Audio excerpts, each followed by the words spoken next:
오늘 이 말씀은 다윗이 인생의 긴 싸움을 지나고 나서 하나님을 향하여서 드리는 감사와 찬송의 고백이면서 그의 믿음의 간증이라고 할 수가 있습니다. 하나님께서 어떤 방식으로 한 사람의 인생을 붙들어 가시는가, 또 이끌어 가시는가를 보여줍니다. 오늘 말씀을 긴 말씀인데요, 한 말씀으로 요약을 하면은 나는 내 인생에서 하나님을 꼭 붙들었고 하나님께서는 그런 나와 함께 하셨고 나에게 승리를 주셨다. 그래서 나는 하나님을 온전히 찬송하며 주님께 감사합니다.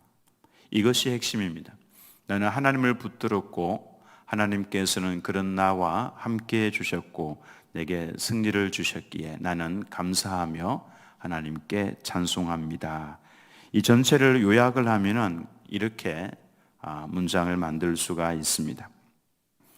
한 사람이 인생을 다 살아보고 난 다음에 마지막에 하는 말들은 굉장히 중요합니다. 왜냐하면은 그의 인생 전부가 녹아 있기 때문에, 그리고 특별히 하나님을 경외하며 섬기는 성도에게는 내 인생에 하나님께서 어떻게 역사를 하셨고 인도해 오셨다라고 하는 것이 그 속에 들어가 있기 때문에 굉장히 중요하죠.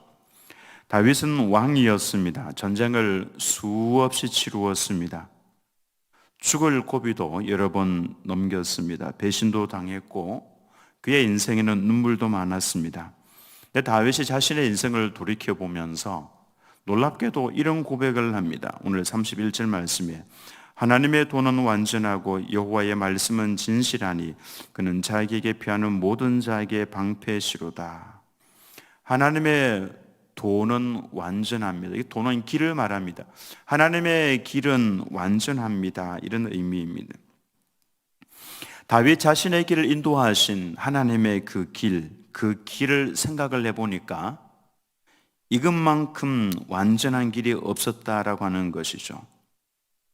다윗이 왜 이렇게 고백을 할 수가 있었습니까? 그의 인생을 돌이켜보면 결탄코 쉬운 길은 아니었습니다.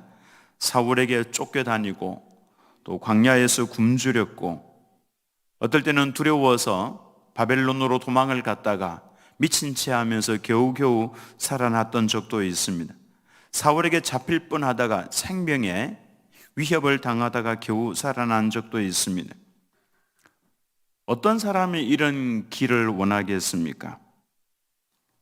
다윗에게 이런 길을 허락을 하신 분은 하나님이십니다.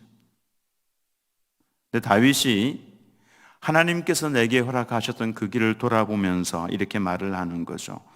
하나님께서 내게 허락하셨던 그 길은 완전합니다. 완벽합니다. 이런 의미입니다. 하나님께서 하시는 일, 하나님께서 내게 제시해 주시는 길, 나로 하여금 걸어가도록 열어주셨던 그 길, 마음에 들지 않을 때가 오히려 더 많았을 겁니다. 순탄한 길이 아니었고 눈물이 있고 아픔이 있는 길이었지만 돌이켜보니까 곰곰이 생각을 해보니까 그 길이 완전한 길이었다라고 하는 것입니다. 우리는 자주 이렇게 생각을 합니다. 왜 내게 이런 일이 일어났을까? 왜 이렇게 인생이 힘이 듭니까? 내 인생은 왜 다른 사람들과 다르게 왜 이럴까? 하나님께서 나보고 고생 좀 하라고 툭 던져놓은 길 같아서 속이 상할 때가 있습니다. 근데 다윗은 말합니다. 내 인생을 돌아보니까 완전했습니다. 하나님의 방법이 옳았습니다. 쫓겨다니면서 불평도 많이 했을 텐데 하나님 왜 하필이면 납니까? 그래도 아버지 집에서 양을 치면서 편안하게 살고 있었는데 이렇게 도망자 신세가 되어서 기약 없이 도망을 다니게 하십니까? 신세 한탄도 할 수 있지만은 나중에 돌이켜보니까 그 길이 내게 꼭 필요했던 길이다라고 하는 것입니다. 그래서 하나님의 도는, 하나님의 길은 완전합니다 라고 고백을 하고 있는 것입니다. 이것은 하나님을 인정하는 것입니다. 굉장히 중요한 발언입니다. 여러분들도 하나님의 이 길을 인정을 하시기 바랍니다.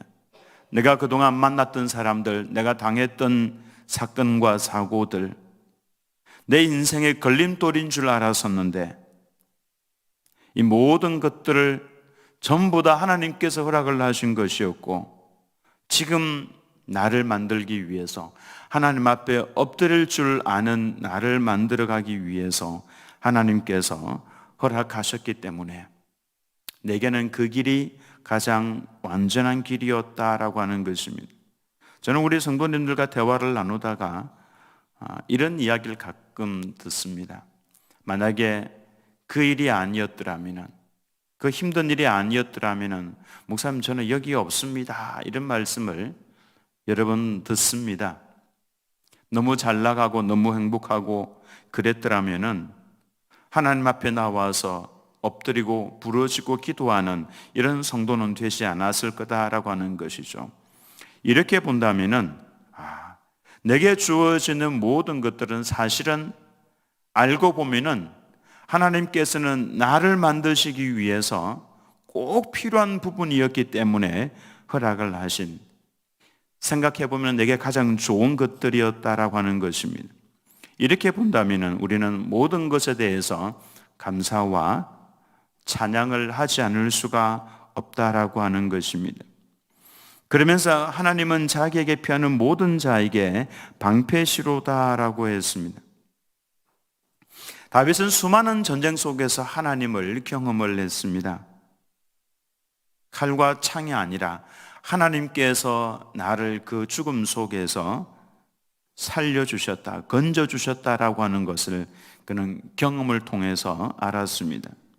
기도했더니, 하나님을 의지했더니 그때마다 하나님께서 하나님의 방법대로 나를 이끌어 주셨고 지켜주셨기 때문에 지금 내가 살아있다라고 하는 것입니다. 오늘도 우리는 건강의 문제, 또 관계의 문제, 또 지금 얼마나 미래가 불안합니까? 그때 여러분들은 제일 먼저 무엇을 붙들고 있습니까? 다윗은 말합니다. 나는 하나님께 피했습니다. 사실 왕이니까 피할 수 있는, 또 마음을 둘 수 있는 것들이 많았을 겁니다. 근데 다윗은 다른 모든 것 다 내려놓고 제일 먼저 하나님을 딱 붙들었다라고 하는 것입니다. 다른 것들이 도움이 될 만함에도 불구하고 다윗은 그걸 붙들지 않았다라고 하는 것이죠. 언제나 내 편이 누구일 것 같습니까?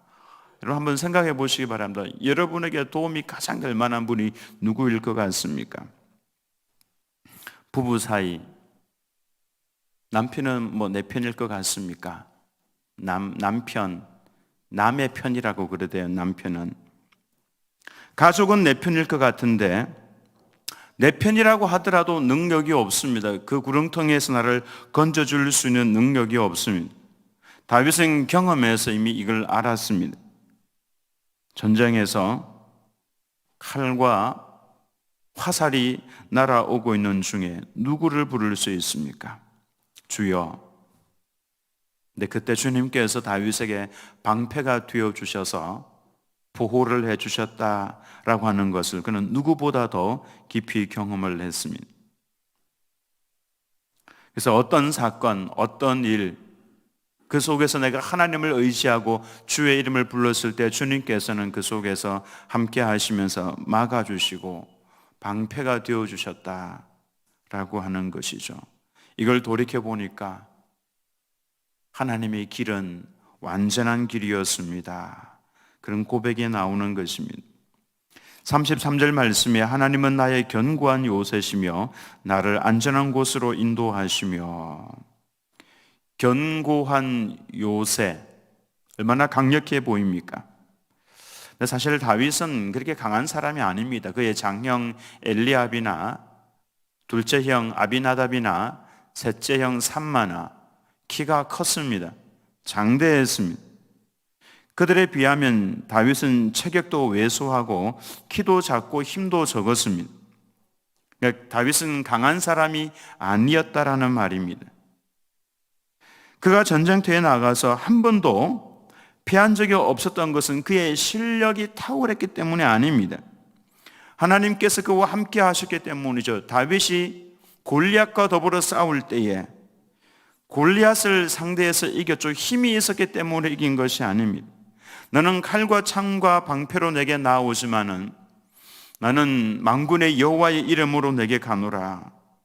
힘이나 무기, 무술, 이것은 골리앗이 훨씬 더 탁월했습니다. 골리앗은 태어나면서부터 전쟁을 위해서 예비된 사람 같다, 그렇게 기록을 하고 있죠. 그 정도로 그는 강력한 사람이었습니다. 강하다고 해서 다 이기는 것이 아닙니다. 하나님께서 함께 하셔야만 이기는 것입니다. 그래서 내가 얼마나 강하냐, 이거 자랑하면은 골리앗처럼 망하게 되는 겁니다. 연약한 사람도 하나님과 함께하고 있으면은 그는 강합니다. 그래서 38절과 9절을 보면은 내가 내 원수를 뒤쫓아 멸하여 싸우며 그들을 무찌르기 전에는 돌이키지 아니하였나이다. 이렇게 승리했다라고 하는 것이죠. 내가 그들을 무찔러 전멸시켰더니 그들이 내 발 아래에 엎드러지고 능히 일어나지 못하였나이다. 승리는 내게 있는 것이 아니라 하나님에게 있는 것이고, 주께서 나가서 싸우게 하시면 내가 나가서 싸워 승리했다라고 하는 고백입니다. 34절 말씀에 나의 발로 암사슴 발 같게 하시며 나를 나의 높은 곳에 세우시며, 다윗은 스스로 올라간 사람이 아닙니다. 하나님께서 보시고 올려두신 사람이죠. 그의 인생을 보면 올라가는 것보다는 내려가는 시간들이 더 많았습니다. 때가 되니까 하나님께서 올려주셨던 것입니다. 지금 힘들고 어렵고 또 내려가 있다고 할지라도 그 자리에서 하나님을 붙들고 하나님과 함께하고 있으면 때가 되면 하나님께서 높이십니다. 그래서 상황이 힘들어진다고 해서 좌절할 필요가 없는 것입니다. 그 상황에서 주의 이름을 부르고 엎드리면 되는 것입니다. 하나님과 함께하면 되는 것입니다. 그러면은 높여주시죠. 그러니 조급해할 필요가 없는 것입니다. 지금 충실하면 됩니다. 지금 내가 하나님을 붙들고 있는가? 지금 내가 하나님과 더불어 동행하고 있는가? 이게 제일 중요한 것이죠. 다윗은 이 비결을 알았습니다. 그래서 맨 아래에 내려간다고 할지라도 그는 거기에서 하나님을 꼭 붙들었습니다. 주의 이름을 불렀죠. 때가 되면 주님께서 다윗을 높여주셨던 것입니다. 50절 말씀 같이 읽겠습니다. 시작. 이러므로 여호와여 내가 모든 민족 중에서 주께 감사하며 주의 이름을 찬양하리이다. 이 시의 절정이라고 할 수가 있습니다. 결론입니다. 그러므로 여호와여 내가 모든 민족 중에서 주께 감사하며 주의 이름을 찬양하리이다. 인생을 다 살아본 다윗이 마지막으로 고백했던 것은 하나님께 감사하는 것이고 주의 이름을 찬양하는 것이었습니다. 이렇게 볼 때에 가장 복된 인생은 이 사실을 미리 알고 지금 처해 있는 내 상황에서 하나님께 이 상황에 대해서 감사하고 이 상황에 대해서 하나님의 이름을 높이는 것이 가장 지혜로운 사람이다 라고 하는 것을 알 수가 있습니다. 다윗은 마지막에 모든 인생을 다 결산을 하면서 내가 그동안에 싸워왔던 모든 전쟁들, 흘렸던 모든 삶의 눈물들 다 종합을 해서 내린 결론이 이겁니다. 하나님의 길은 완전합니다. 내 인생의 길을 이렇게 인도해 오신 하나님의 그 길은 완전합니다. 그래서 나는 주님의 이름을 높이고 감사하고 찬송합니다. 이것이 다윗이 내린 결론이었습니다. 우리도 언젠가는 그 고백을 할 때가 올 것입니다. 마지막 내 인생을 다 돌아보는 그 순간에 10대, 20대, 30대, 40대, 50대, 60대 살아왔던 그 많은 길들, 겪었던 많은 순간들 하나님의 인도하심이었구나. 내가 엉뚱한 길로 나가려고 하니까 하나님께서 그때 그 길을 그렇게 막으셨던 것이구나. 하나님의 길은 완전합니다. 이런 고백을 우리도 할 수가 있을 겁니다. 그리고 그 속에서 하나님께서 나를 지키시고 오늘 여기까지 인도해 오셨구나. 그래서 하나님 감사합니다. 찬송합니다. 이것이 우리 성도들의 인생의 고백이 될 것입니다. 그 사실을 우리가 미리 알기 때문에, 다윗이 했던 그 고백을 우리가 이제 알고 있기 때문에, 아, 그렇구나. 지금 내게 다가온 이 질병들, 지금 내게 다가온 이 사건들, 그리고 나를 아프게 하는 이 사람들, 내 인생에 꼭 필요하기 때문에 하나님께서 가장 좋은 길로 인도를 해 가시는 거구나. 하나님의 길은 완전합니다. 그래서 여러분의 삶을 엎드려서 기도할 때마다, 또 생각이 날 때마다 꼭 기억하시기 바랍니다. 감사와 찬송으로 가득 채우시는, 하나님께 영광을 돌리는 우리 모두의 삶이 되시기를 예수님의 이름으로 축원합니다.